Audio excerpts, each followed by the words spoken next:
नमस्कार मित्रांनो, आजच्या इंग्लिश स्पीकिंगच्या व्हिडिओमध्ये आपण डिस्कस करणार आहोत action verb. How are you? I hope you are doing great. I expect that you are continuing your journey with अस.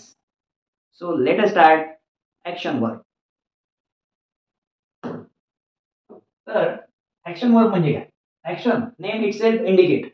नावावरूनच दिसते आहे की काहीतरी ॲक्शन क्रिया वर्ब, ज्या वर्ब मधून आपल्याला काहीतरी क्रिया दिसते, ऍक्शन वर्ब, जी काहीतरी ऍक्टिव्हिटी दिसते, ऍक्ट दिसते, तर त्याला आपण ऍक्शन वर्ब म्हणतो. आता इथे रन म्हटलं तर रन म्हणजे काय? रन म्हणजे आपल्याला रन क्लिक झाल्याबरोबर रन असा वर्ड आल्यानंतर क्लिक झालं पाहिजे की कोणीतरी धावत आहे, हा पर्सन धावत आहे, ही इज रनिंग. तर धावत आहे, कोणीतरी धावत आहे, हे आपल्याला पटकन रन म्हटल्याबरोबर लक्षात येते. कोणती ऍक्टिव्हिटी लक्षात येते, कोणती ऍक्शन लक्षात येते? धावण्याची. धावणे काय लक्षात येते आपल्याला? धावणे. धावणे. इथे आता आपण इंग्रजी बोलत असताना काय बोलतो? अरे एवढ्या जोरात कशाला धावतो? Why do you run so fast? तू धावतो का? Do you run? तू धावला का? Did you run? मी धावतो, आय रन. तर या प्रकारे आपल्याला इंग्रजी बोलायची असते आणि बोलत असतो. तर रन मधून काय आपल्या लक्षात येते? धावणे, धावण्याची ऍक्टिव्हिटी लक्षात. जम्प हा वर्ड आल्याबरोबर आपल्या काय लक्षात येते? जम्प हा वर्ड आल्याबरोबर काय लक्षात येते? जम्प म्हणजे उड्या मारणे. मी जम्प करत आहे म्हणजे उड्या मारत आहे. तो जम्प मारत आहे म्हणजे काय करत आहे? उड्या मारत आहे. उड्या मारणे.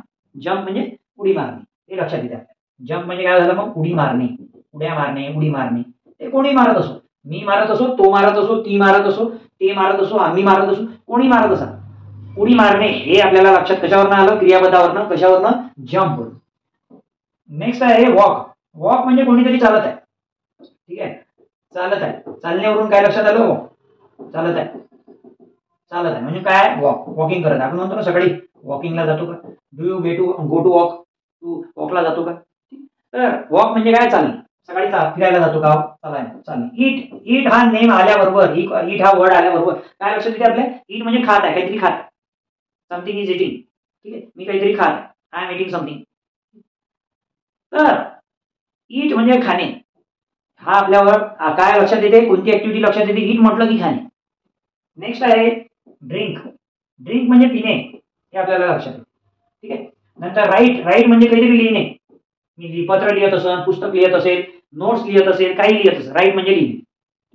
तर इथे तुम्हाला काय समजायचं? काय? रीड म्हणजे वाचणे.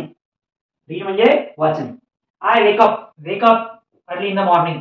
मी सकाळी उठतो. याच्यावरून काय लक्षात येते? उठणे लक्षात येते. सकाळी उठण्याची जी ऍक्टिव्हिटी आहे ती लक्षात येते. आय एक्सरसाइज काय लक्षात येते? एक्सरसाइज म्हटल्याबरोबर काय लक्षात येते? की मी व्यायाम करतो. एक्सरसाइज म्हणजे व्यायाम करतो. मी व्यायाम करतो, ती व्यायाम करते. तर या स्टडी म्हटल्याबरोबर काय लक्षात येते? मी अभ्यास करतो. आय स्टडी, ही स्टडीज, तो अभ्यास करतो. अभ्यास करणे, स्टडी. सगळ्या गोष्टी इथे जेवढेही वर्ड दिले आहे ते वर्बचे कोणते फॉर्म आहे? ते आहे वर्बचे फर्स्ट. कोणते फॉर्म आहे? फर्स्ट.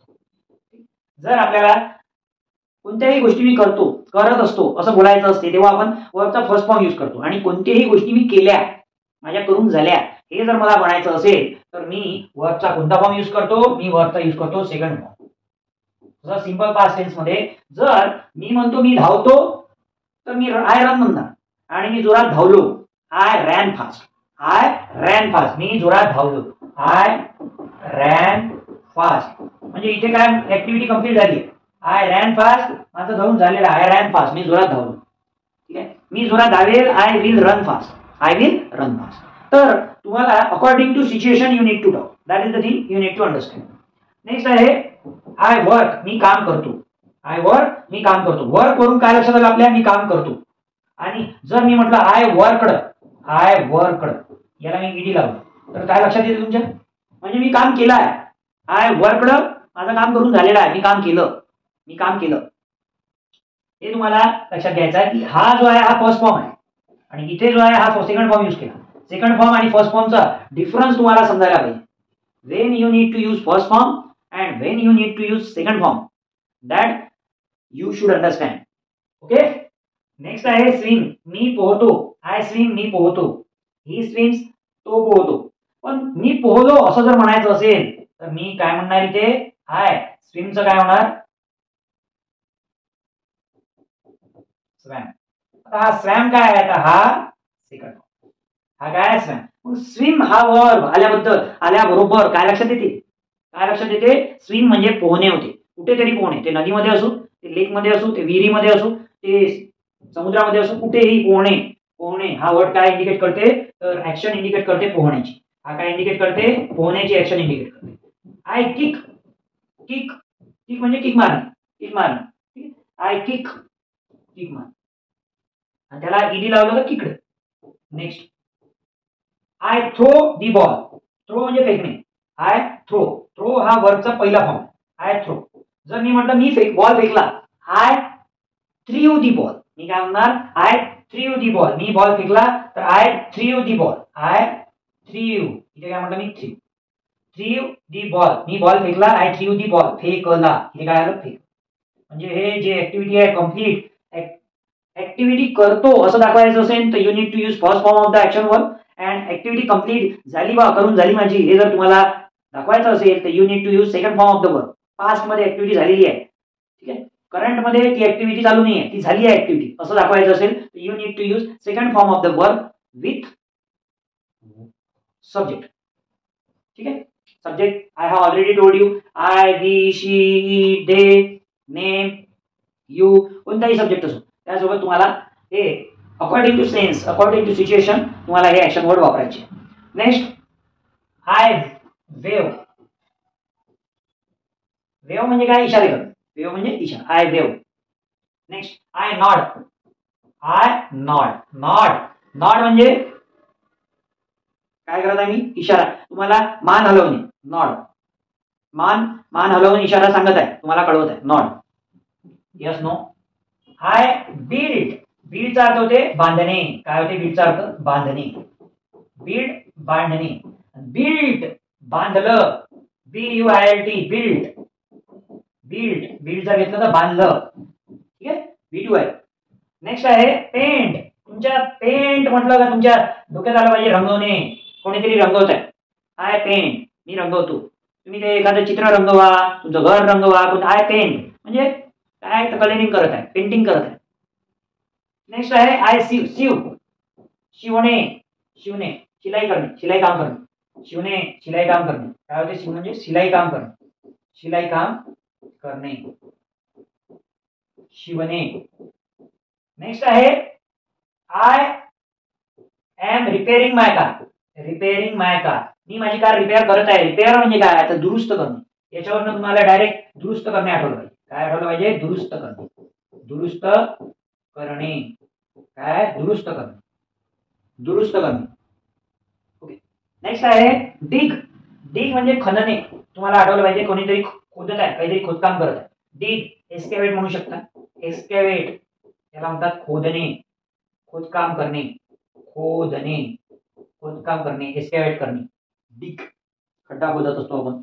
तर या वर्डचा वापर करून त्यासोबत तुम्हाला I have already told you in previous lecture, you can use any subject here. ठीक आहे, कारण प्रत्येक गोष्ट आपणच करत असतो का नाही, आपल्या व्यतिरिक्त समाजामध्ये पुष्कळ सारे लोक आहेत, ते सुद्धा वेगवेगळ्या गोष्टी करत असतात आपल्या सभोवताली.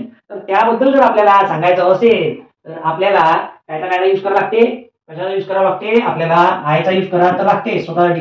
नंतर आपण व्हीचा यूज करतो. नंतर व्ही म्हणजे आम्ही, आपण, यू तुम्ही, तू. ठीक आहे, आपण हीचा यूज करतो, तो. ठीक आहे, शीचा यूज करतो, ती.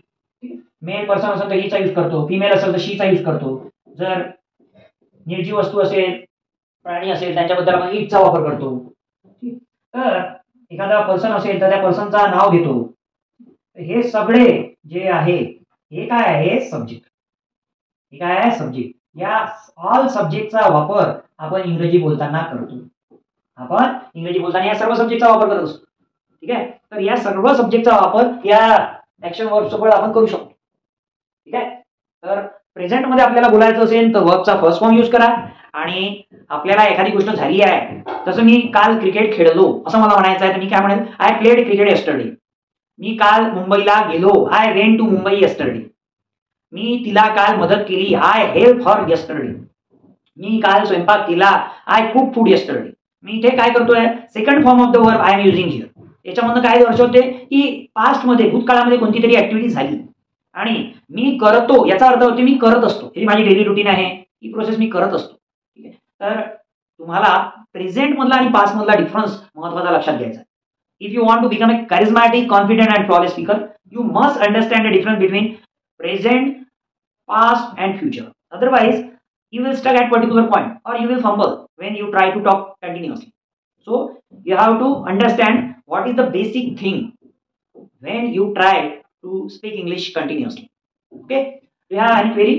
जर तुम्हाला काही क्वेरी असेल तर तुम्ही चॅट बॉक्समध्ये, कमेंट बॉक्समध्ये कमेंट करू शकता. आणि तुम्हाला वाटत असेल की आपल्याला सुद्धा इंग्रजी फार बोलता यायला पाहिजे तर आपल्या चॅनलला लाईक करा, सबस्क्राईब करा आणि असेच इंग्रजी बोलण्यासाठी व्हिडिओ बघत राहा. आणि तुमच्या करिअरला नेक्स्ट लेवलला पोहोचवायचं असेल, तुम्हाला वाटत असेल आपल्याही मुलांना इंग्रजी फार बोलता यायला पाहिजे, तर खाली या नंबरवर कॉल करून विचारू शकता की माझा इंग्रजी बोलण्याचा प्रवास कसा चालू करायचा. तुम्ही तुमचा इंग्रजी बोलण्याचा प्रवास कसा चालू करू शकता. How can you start your English speaking journey, that you can ask me in a comment box. Content आवडलं असेल तर व्हिडिओला लाईक करा, सबस्क्राईब करा. Thanks for watching this video.